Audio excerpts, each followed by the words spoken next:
My name is John Albrecht, and I've been involved in the pet industry my entire life. I have worked as a professional groomer, breeder, and even as a wholesale distributor of pet foods. And if there's one thing that I've seen over the years, it is a lack of understanding about proper nutrition for pets. It has always been extremely important to me that I am giving my pets the absolute best that I can, and I'm sure you feel the same way. Many people have asked me, what is the best food I can feed my pet? And that's why I'd like to talk with you today about Life's Abundance Holistic Pet Foods for Dogs and Cats. In all of my years as a pet professional, I have never found a better formulation. But before I share this incredible new product with you, I want to give you a basic understanding of the evolution of pet foods and why there is such a great need for a product like Life's Abundance. In order to do this, we'll go all the way back to the beginning and talk about how pet foods began.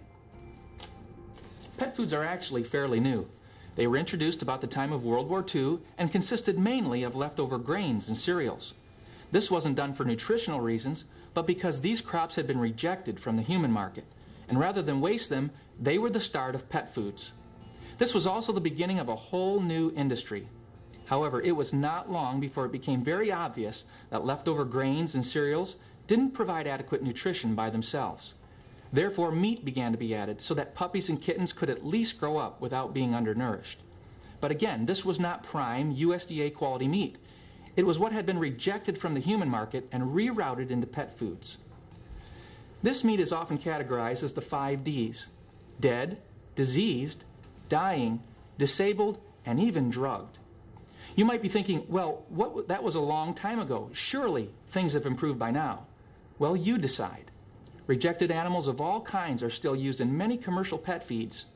Ground up bones, feathers, and heads are still used as protein sources.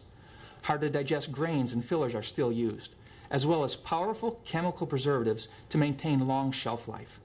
And our beloved animals are still suffering from shortened lifespans, as well as a variety of nutritionally related diseases. Did you know that dogs and cats have the genetic potential to live well into their 20s? Yet most die between 13 to 15 years of age. We feel this is due to poor nutrition. We invite you to take the Life's Abundance Challenge. Compare our all-natural, holistic diet to whatever food you're using now. In the next few minutes, I'll be providing you with a list of criteria that you should follow when choosing the best food for your pet.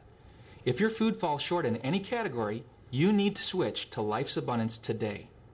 In order to do this, you'll need to be aware of how to read a pet food label. It's not enough to simply choose a food based on a pretty bag or clever marketing. You need to know exactly what your pet is eating. First, you need to know what should not be in a pet food. Once you realize this, it can literally rule out many of the commercial brands on the market today. Let's start with these 3 ingredients: corn, wheat, and soy. I've grouped these 3 ingredients together because they're basically cereal grains that should never be found in your pet's food. They're used mainly to increase the percentage of protein in the guaranteed analysis, but they are highly indigestible. Indigestible proteins cause stress on the kidneys, and once your pet reaches 5 to 6 years of age, it may be considered a senior. Why? Because of all of the stress placed on the kidneys through low-quality protein sources. But these ingredients are also known allergens. Corn is thought to be the number 3 causing allergen among dogs and cats. Do you know any pets with allergy problems? Many pets with allergies often wind up on drug therapies, when all they may really need is a better diet. These ingredients come in a variety of names, such as ground yellow corn, corn gluten meal, whole grain corn, ground whole wheat, whole grain sorghum, wheat flour, and others. This renaming is usually done to hide the fact that these cereal grains may actually be the main ingredient when combined together. We believe that meat should be the number 1 ingredient for optimal health. Next, we'll look at byproducts. Byproducts are a common ingredient in many pet foods, but what are they? Byproducts are similar to corn, wheat, and soy in that they are indigestible protein sources. Byproducts can include intestines, chicken heads, duck bills, fish heads, chicken and turkey feet, hides, feathers, and bone. These are parts of the animal that are not fit for human consumption. Byproducts do not have to contain meat, and byproducts can include diseased and contaminated slaughterhouse meat and hair. Is this the kind of nutrition that you think is right for your pet? Yet many pet foods on the market today contain byproducts in their list of top ingredients. Another undesirable ingredient would be meat and bone meal. What is meat and bone meal? Certainly this sounds good, but is it? Meat and bone meal can legally include dead pets and animals from roadkill or vets' offices that have been ground up in rendering factories. These animals may have been euthanized or have been treated with antibiotics or steroids.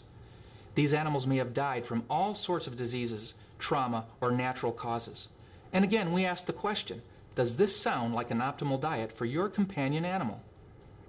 And as if these things weren't bad enough, let's look at how most pet foods are preserved, with chemicals. By the way, should the word chemical even be included in a discussion of good nutrition for your pet? I don't think so. Let's look at the top 3 chemical preservatives that are used in pet foods: BHA, BHT, and ethoxyquin. BHA and BHT have been known to cause liver and kidney dysfunction and are known carcinogens. Ethoxyquin has been used as a rubber stabilizer. So why do pet food companies use these powerful chemicals when there are clearly natural alternatives? The answer is easy. These chemicals can provide pet foods with a 2-year shelf life or greater. This gives the ability to produce mass quantities of food, which saves on manufacturing costs and creates more profits. In case you weren't aware, it is not uncommon for pet foods to sit around in warehouses or even semi-trucks for up to 18 months before they are ever sold. Without chemical preservatives, these foods would have to be discarded. As a former pet food distributor, I have actually seen pet food sit 1 full year in the back of a semi-truck without any climate control whatsoever. Would you still want to buy your brand of pet food if you knew it had been sitting around for that long before you bought it? I hope not. What do you think the nutritional value of that food is going to be? And we could go on with the list of ingredients that have no place in your pet's food, like artificial colors and flavors, sugars or corn syrup, beef tallow or animal fat, which is lard, animal digest, and more.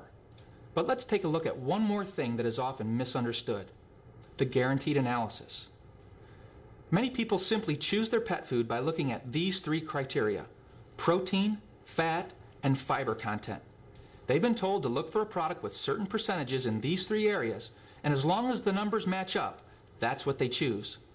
This is the wrong way to buy a pet food because it can lead you to choose a poor quality product. It's easy to create the correct analysis with cheap ingredients. Let me give you an example of what I'm talking about. Let's say that I wanted to create my own pet food as cheaply as I can. I could get plenty of protein from a leather shoe. I could get enough fat from a can of oil. And I could get the correct percentages of fiber from peanut shells. So would you like to buy my new food? Of course not. Why? Because you would never think of giving your pet indigestible ingredients like a leather shoe, motor oil, or peanut shells. And yet most people don't think twice about feeding their pet corn, wheat, soy, byproducts, beef tallow, and other ingredients that we've already discussed.